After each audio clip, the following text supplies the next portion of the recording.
right, folks, welcome to the Triple Threat Show. You got Jason Simard, Brett Baker, and Todd Tramonte. And what we typically do each week is we do hours and hours of show prep, right, guys? Yeah, hours. In reality, what we do is seconds and seconds of show prep. And just before we recorded, we decided, let's talk about what you recommend. What would you do if you were a brand new agent right now? How would you get going? How would you, cast a vision, or how would you get to work and get hustling? What would you do to be successful? So that's the general question. We'll see where it takes us. We'll kind of go hard hitting and quick and actionable today. Take this and run with it. So let's start with you, Jason. What would you do? Well, if I was a brand new agent, I would definitely simplify whatever my plan of approach was going to be, and I would keep it very action-based. So for me, I'd probably create a one-page business plan.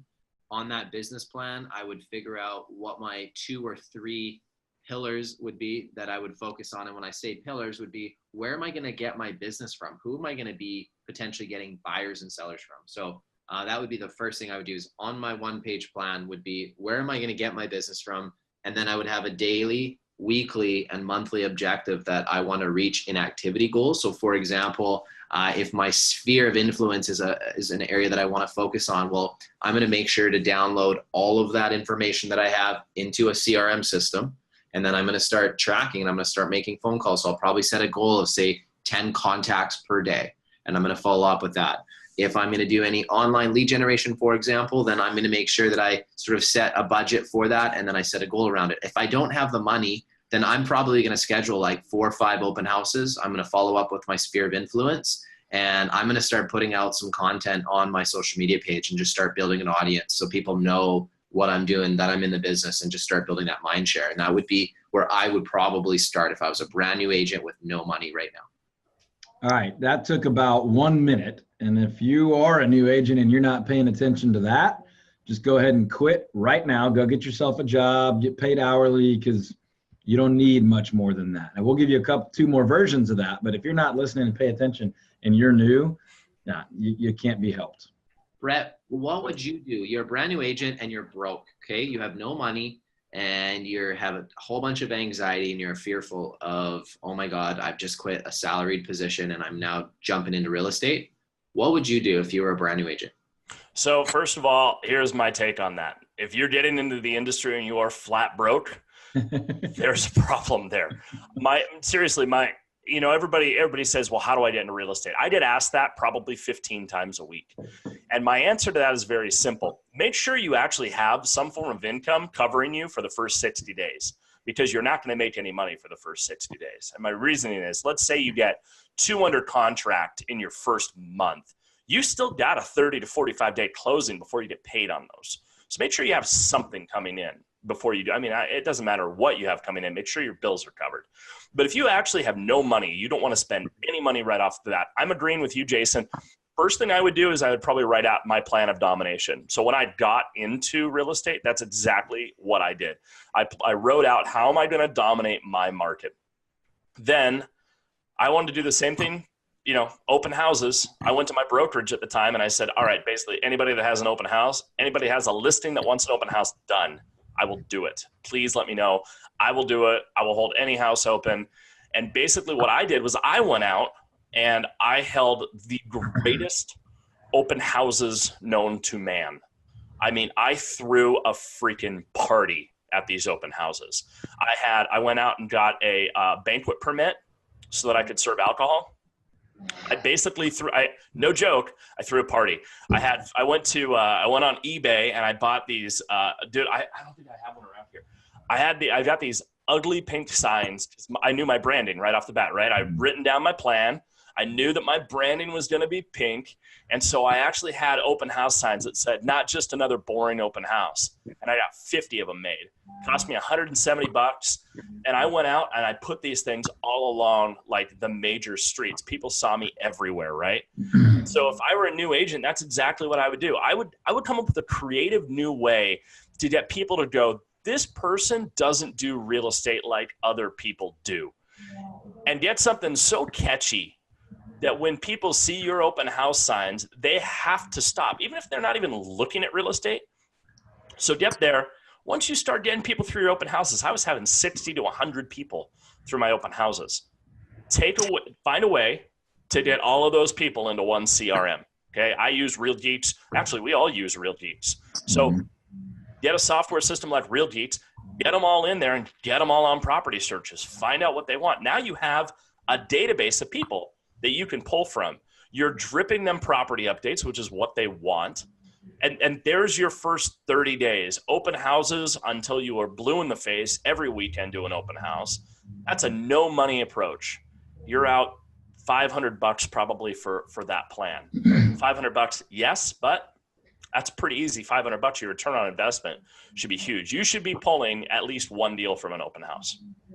I love what you just said there. And the thing is all of that is actionable. It's all something that can easily be measured. It's something that you can hold yourself accountable to. And if you consistently did that, there's absolutely no way in my mind that you won't have momentum and a pipeline building. Now, some people might take 2 months to close their first deal. Some might take 6 months, a year. I mean, everybody has different paths. But if you do those kind of activities with laser focus, I really can't see somebody not succeeding. Now, if you've done that for months and you're getting no return on your time, then you might need to reevaluate that.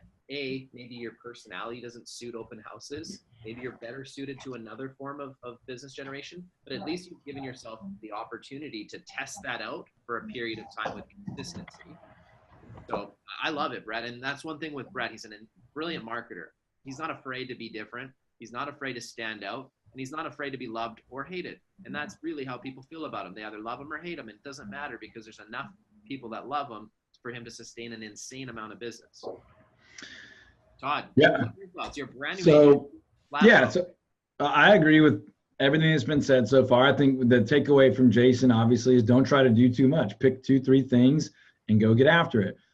Brett gave you pretty much one of those 2 or 3 things and said, just go dominate that one thing and be different. I agree entirely. So I'll give you a couple of other thoughts. I would do 2 or 3 things and I would do them all out. I would drag my exhausted butt to bed at night, knowing I've done everything I could that day to get it done, because you can get 5 years of experience in your first 6 months if you want, because a year of traditional experience is about 7 or 8 transactions. A year of traditional experience is, maybe 100 phone calls. Well, you can do that in a day. If you want to get really good really fast, you can. I mean, there's webinars all over the internet. How Bob went from 0 to 100 transactions in 9 months. There's a different way for everybody. So like Jason said, personality, fit, skills, gifts, desires, passions, all that's important. But in the beginning, there's a Jim Rohn quote that I would recommend everybody write down. You can make up for in numbers what you lack in skill, right? And to Brett's point, go do 4 open houses every weekend, right? That was always my rule. If this open house isn't working, I'm going to switch locations and do another one. If it's working, I'm not leaving until people stop showing up, right? And our number, by the way, was 70 signs per open house, Brett. Yeah, see, that's awesome. We've talked about it. We call it, it's like the fruit stand effect. And I'm not going to claim credit. It's not a brilliant idea, but we borrowed. There's a guy out there in California named Brent Gove, and he's got a great open house system. We borrowed some of his and made some of it uniquely ours and all that good stuff. But you got to capture people's information while they're there. That's key. And one of the ways we do that is we give them a feedback questionnaire. So they want to give you their information. They want to be a know-it-all. So they walk through and rate the kitchen a 6 out of 10 and the bedroom a 4 out of 10. And then they tell you why. And then you say, oh, by the way, which of these 5 things would you like me to send you? And they'll pick 1 or 2 of them usually. And then if you have a conversation, great. Now you got all their information. You put it in the system like Brett's talking about. But the next step is to follow up. And just because I don't want to repeat what they said, I'll add, if you do all that, then you need to follow up, right? So if you're going to do 4 open houses a weekend, what are you going to do all week long? Well, you're going to follow up with those people, right? And so you might write them a handwritten note. My recommendation is if you do an open house Sunday afternoon, you follow up Sunday evening. Hey, I know we just saw each other, but I just wanted to connect with you. I'll let you know I've got 3 more appointment slots available this week where I can sit down and give you a backstage pass to my MLS. I can just open it up and show you what all the agents and brokers see. If we find something we like, we'll go take a look at it. If not, I'll answer all your questions and make sure it's worth your time.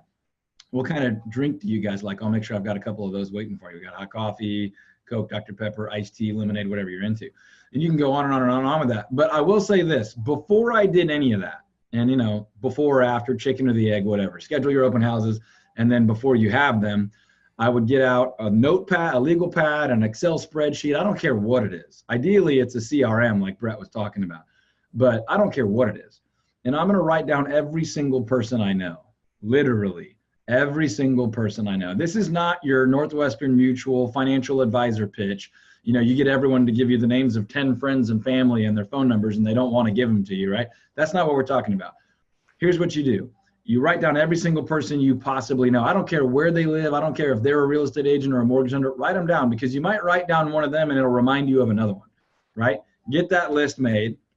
And then later you can come back and sort and sift it and categorize it. One of the ways you categorize it, I would say, is if I saw this person at the grocery store, A, I would want to go see them. B, I'd be okay if they came and saw me. Or C, I would hide behind the aisle from them, right? So delete all the C's, and then keep your A's and B's and categorize them. And then for the rest of your career, your goal is to bring more people in, move them from C's to B's and from B's to A's. And you can do that by having coffee with them, having lunch with them, taking them to play golf, going to a ball game, just calling them and checking in, whatever you want. Create your own methodology. But if you don't start with that, you'll never get there to a massive segmented database that's really valuable. Yeah. I would also add, this is actually something that, a local agent in my marketplace, she's done really well when she started. She's like, I'm not an open house person. That's not really my thing. So, but I love sports. I'm super competitive. I love sports. So she started playing like softball, hockey. Yeah. Like she was just involved in all these activities that she loved and met all these new people. Yep. But guess what? You start having commonality with people. You start building rapport and relationships. You start building up a database of people that you can connect with. Yeah, that's what I was going to say. So then if it's not open houses, it could be any of those things, right? Where are you volunteering? We'll find 2 or 3 more places you can volunteer. Make sure you have access to a lot of people. You don't want to volunteer in the back, in the dark room of a photo lab. You're not going to see anybody, right? Do that if you're passionate about it. But for business purposes, your goal is to meet a lot of people, shake a lot of hands, get to know a lot of people, and then follow up. That's the thing. So if you had no money, open houses is great. But if you're already in a softball league, cool. Maybe play 1 extra night a week, and start being deliberately intent. Hey, we should get together this week. I didn't know you did that. I want to hear more about that. Be interested in them, and then they'll be interested in you. By all means, Jason mentioned social media. A really bad idea on social media is, hey, I'm a new agent. Please use me. Do me a favor. I'm a beggar. Please, please, please. Let me sell. Don't let you. Offer some value. But what is a good idea is to make sure that you're friends with as many people as is appropriate, and then start reconnecting with people. Hey, man, how you been? What's going on? How's the family? Oh, we're doing great. How are you? Oh, thanks for asking. Big job change lately. Really excited about a new opportunity. Wife's doing great. We should catch up sometime. Don't have your hand out. Don't beg. Don't ask. Be compelling. Like Brett was saying, be different. Be interesting. What I'm saying is be compelling. Just be somebody they would want to get to know anyway. And then it's going to come up. What are you up to? Yeah. Hey, man, how's the new business? How'd you decide which company to go with? And then just be open. And then once you cultivate relationships, you can start to ask in an appropriate way. Hey, yep. So go ahead, Jason. Sorry. The value in what these guys are talking about right here is you're connecting with people. The more you connect with people, the more opportunities open up to you. You got to look at every single person as an iceberg. So when you see an iceberg, it's super impressive on the surface, but you're only seeing 10% of the iceberg. 90% of it is below the water, below the surface of what you can't see. And so you have to be curious about people to uncover what their hot buttons are and what their needs are. And you got to learn how to be a really good conversationalist where it just naturally flows. You're not sitting there interrogating people. You're just getting to know them and get a little bit deeper. The deeper you get, the more you'll uncover that every single person has housing in common. So people either rent or they buy. They rent or they own, right? One or the other. So you know that there's a lot of people out there that probably own their home. I'd say percentages could vary based on market, but in our marketplace, it's probably 55 to 60% of people own a home. So the nice thing about the business that we're in is it's a necessity for most people. So if you can really start connecting and building that trust and value, people will come back to you. And I remember one of the first deals that I actually got from a referral was somebody that I'd taken out for coffee that I only knew as an acquaintance through the ball field. But I took it upon myself because we always had good chats to get to know him, have coffee with him, started talking to him about, what I did, gave me the opportunity to sort of look at one of the listings he had coming on the market. I didn't end up getting the listing, but he ended up referring me his parents who ended up buying a property from me. And, I'll always remember the power of that. I just put myself out there and had connected with somebody that I didn't really know that well, but got to know better. And it really worked. So it's really powerful. So I think people can simplify things and set a goal. I'm going to talk to 10 people per day. I'm going to give out my car to 10 people per day. Set simple, measurable goals just like that, and it makes a huge difference. Quick 10-second break to tell you about our sponsor, Real Geeks. Todd, Brett, and Jason all use Real Geeks as their website, home search, and prospecting database. Check it out at realgeeks.com. Now, back to the show. This is the final edited version of my book that will eventually actually get published, probably in a couple of months. But in the part where I'm, the book's called The 5 Lies That Will Ruin Your Real Estate Career. You guys have both contributed, so you know what it is. But the second part of the book is the truth. These are the lies that confuse everybody. The truth is, number one thing under the truth is talk to a lot of people. Right? This isn't freaking rocket science, guys. Talk to people. Talk to new people, talk to more people. And that someday you may grow in your business to where you're in more of a team leadership role, and the people you need to talk to are potential team members, are your current team members, right? But if you're, to go back to the question, you're new in the business, you don't have a big budget. Brett says don't even get in the business if you don't have a budget. I would say don't get in the business if you can't survive the ramp up. You don't have to start with paid marketing. It's nice if you can, but you don't have to. But you have to be able to hustle and focus. And one of the most important things is going to be to talk to a lot of people. Now, I will say this in the beginning. There's going to be some fear involved in the beginning, all right? And I always tell my team and our coaching clients and consulting clients, all that stuff, there's 2 kinds of fear. There's the debilitating kind of fear that makes you want to crawl under your desk or hide in the corner, that you're like, I have no idea what to do. I'm terrified. I'm freaking out. And then there's the motivating kind of fear that says, I'm afraid not to provide for my family. So I'm going to get my butt up early. I'm going to stay up late, and I'm going to hustle and grind until I figure this out. That kind of fear is great. But if you have $0 and you're headed into 90 days or so of virtually certain zero income, right? Like these guys said, you can get pending transactions, but there's no certainty of income. Then that can be debilitating. I mean, you could be rocking and rolling for 30 days, and then you could be like, dude, kids are getting hungry. Like I got nothing. That's not a good. You need to wait until you can at least bridge that gap financially. But assuming that you can do that, but you still don't have a ton of money to throw at lead gen and marketing, what we're talking about here is ways that you can stay focused and hustle and build a business. And my point of the building the database piece and adding people and making the list of everybody is that will serve you today, but it will serve you a lot better 10 years from now. And it'll serve you even better 20 years from now. That's the thing you own. I mean, you might switch brokers, you might change up your model, you might go from heavy paid marketing and change to referral only, you might end up shifting to short sales in a down market, you might bounce over to luxury in a certain shift or whatever, but the relationships you have will last forever. I think I said it on here, but it wasn't that long ago that Gary Keller got up at the Inman conference and kind of had a knockdown drag out with Inman about the future of the business and how technology is going to change everything. And I'm not going to even claim to be smart enough to argue with those guys on any of that. But what I thought was interesting was he spent about an hour and a half on that. And at the very end, he spent about 27 seconds saying, agents should stay concerned with building great relationships and making sure they last. And then it was over. And I was like, oh, I wish you would have spent an hour and a half on that and then spent 30 seconds or so on technology, because ultimately 2 or 3 people are going to build all the technology and the rest of us are going to rent it, buy it, or associate ourselves with it, or whatever it is, right? We're not all going to go hire programmers and create artificial intelligence or whatever, right? But what we are going to do is either A, have clients, or B, not have clients. So wait a minute here. Relationships, you're going to be in good shape. So you guys are both from the areas that you work in, right? Jason, you're from Nanaimo, right? Yeah. Or you live around there, right? Okay. Todd, you do not live around where you operate? No, I grew up in Houston and now we work out of Dallas. Okay. So when I started real estate, I didn't have a sphere. I didn't have anybody that I knew here. I literally knew my old real estate agent and my now ex-wife. And that's it. Like, I didn't know anybody. So when I got started, it really became okay, I have no sphere of influence. I cannot pick up my phone and just call people. I cannot go meet with people because I don't know anybody. I did the open house thing because that was my way of building the database like Todd's talking about, getting customers to talk to me and people that were interested in buying and selling real estate. I needed money and I needed it fast. So I wanted to go where people were looking for houses.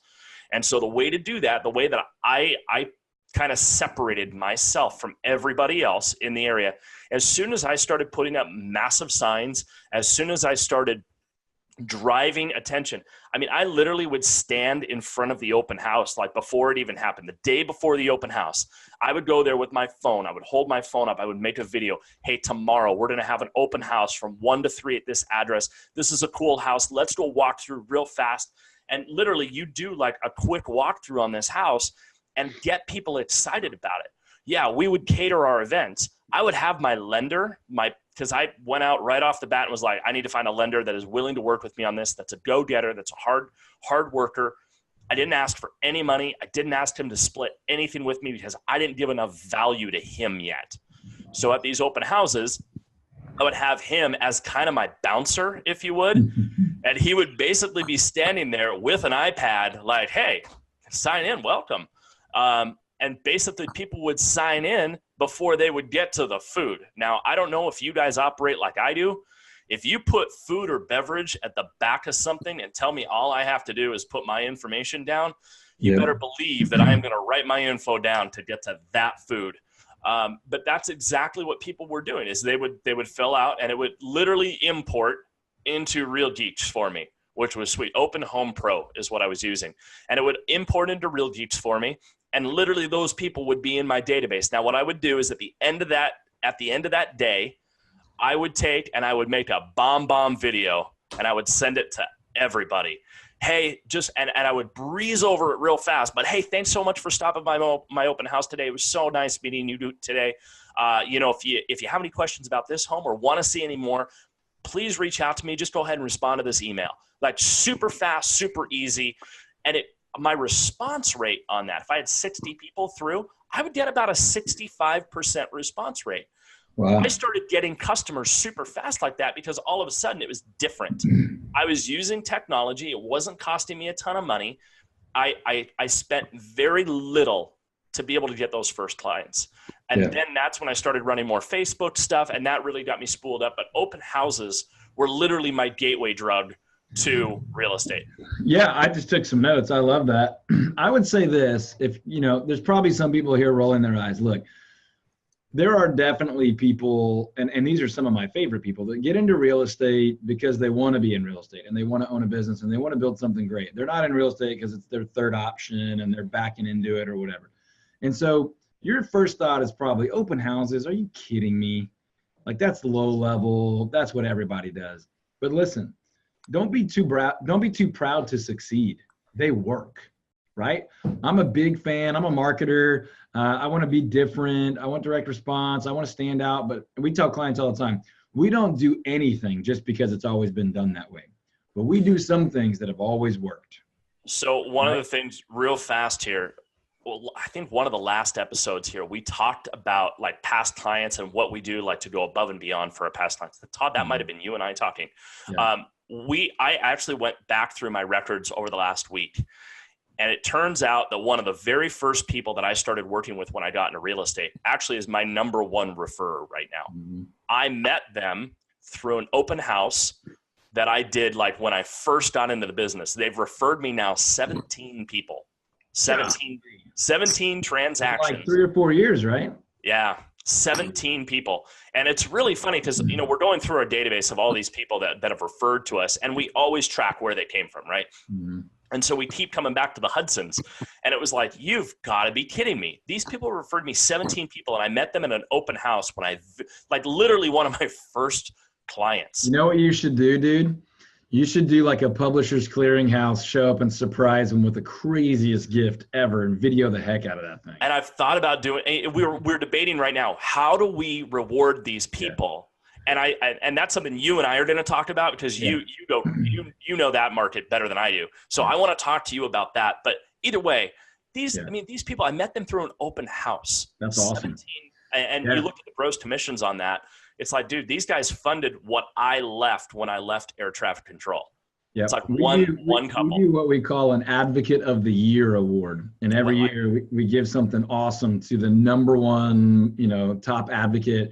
And you do it for a lot of reasons. You do it to say thank you because these people are incredible, and you also do it so that your other advocates are like, whoa, how did they get that? What do I have to do that? I want to do that. That's brilliant.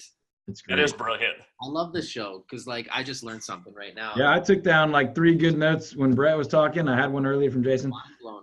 So let's wrap up this episode. I think there's good value here, and that was a really good nugget. I think for a new agent, where you'll find comfort is having a plan, something simplified for you, and having people to talk to. If you have enough people to talk to on a daily basis, where you can achieve a minimum, I'd say, of 10 contacts per day, at least 5 days a week, you're on the path to success. It's when you have nothing going on, you have no organization, you don't really know, you're not focused on anything. That's where I find people struggle. So for me, the 3 pillars thing, that worked really, really well. And it still does to this day because it keeps me focused. We always have a pipeline of things on the go. So even when things feel like they're a little slower or they're just not quite coming together, we have a lot of irons in the fire that can give us confidence. And so we're always looking for that quick win, whether it's getting a quick appointment, just having a really good positive phone call where we're moving the yardsticks forward with a potential prospect. Those things give you confidence and they'll help ease the anxiety. And as you build that momentum, you'll feel so much better. That would be my end on this whole thing. But awesome show today, guys. Yeah, great stuff. I'll add one other quick little thought. If all that terrifies you, plug into an office with a bunch of agents and go around and offer significant referral fees, and you'll get business. Just go say, look, I'll pay you 45% referral fee on anything that you don't want to work right now. If you're too busy, if it's not quite at your price point, if it's on the other side of town, I'm here to hustle. I'm just planning on the next year being a hot mess, but I want to make money and I want to learn. So send me anything, I'll pay you 45%. And those agents will be like, shoot, that's pretty close to what I would have made anyway. Okay, deal. And you can find yourself busy and learning and gaining confidence, like Jason said. And then some of those people will be long-term referrals for you. Others of them will just be people that you can now tell new prospects, oh, I sold one next to you. Oh, I did 3 last month, that kind of thing. And so it's all building momentum, but you've just got to hustle in the beginning. And the last thought I'll say is just to reiterate Jason's deal. 3 pillars is cool, but the key word is only 3. The number one mistake I see new agents make is they get pulled in way too many directions. You get an email registered with the real estate association, you're going to start getting 100 emails a day. Buy these postcards, do this website, do these videos, get these leads, do this marketing campaign, do radio, do TV, sponsor our shopping carts, put your picture on our TVs at the gym. It's unbelievable. So pick a few, almost any of them will work. Pick a few, stay committed, bust your tail, be proud to hustle, be proud to grind, do the work. And then you can start to be selective when you find what you're most gifted at, what you're most productive at, and what you're really enjoying and getting results from. Final thoughts, Brett? Yeah, you know what? Honestly, if you want to get into this, be around people, like everyone is saying, be around buyers and sellers. Put yourself out there. Todd, that is a great tip, by the way, on the offer crazy referral fees. Honestly, you know what? If all of this scares the crap out of you and you're sitting there going, I can't handle this, you know what? Join a team. Honestly, because all 3 of us have teams. And you know what? You look at someone like, I brought a buyer's agent on about a year and a half ago. And this year she's going to clear over $500,000 in commissions. And I'm actually handing her the business. Yeah. She is my significant other at this point. But the idea is, I was waiting to see if you were going to share that part. Yeah, I should probably mention that. But no, she came in with absolutely no experience whatsoever. She basically said, look, I don't know anything. Where do I start? And I said, great. You're going to start doing this. You're going to follow this exact order of things. she did exactly that. She's the number 2 agent now in our area. She will make Real Trends this year. She is going to be the number 1 agent in this market, and she's just dominating it. So a new agent, you join a team that has a great reputation. Join a team that has the great systems. And you know what? If it's not your permanent solution, at least you started somewhere and you learned a lot. You may find that you get onto a team like what Jason has or what Todd has, and you don't want to go anywhere else because you're making really, really good money and you don't have the insane amount of stress of running a business. So that's my final thoughts. If you get to the point where you go, you know what, this hustle isn't for me this way, I'd rather have a proven strategy, join a reputable team. Awesome. Great wrap up. Great point though on the go to an agent who needs some business. I actually did that in the beginning. I did a 50-50 split, and that got me so much momentum because I said, look, give me all your internet leads that you're doing nothing with and let me work them. And I'll pay you 50% on anything that I close. Man, I got a lot going on. I probably made about 50 or 60,000 in 30 days in GCI from that alone because I just hustled. She had hundreds and hundreds of leads. So that was probably, if anything you get from today, that was probably top 2 of all the best information that was shared. So thank you. Very cool. Hope it's helpful. Stay tuned. We'll be back with more great stuff. We're learning from each other and we're happy to share with you guys. So we'll see you on the next one. Have a good one.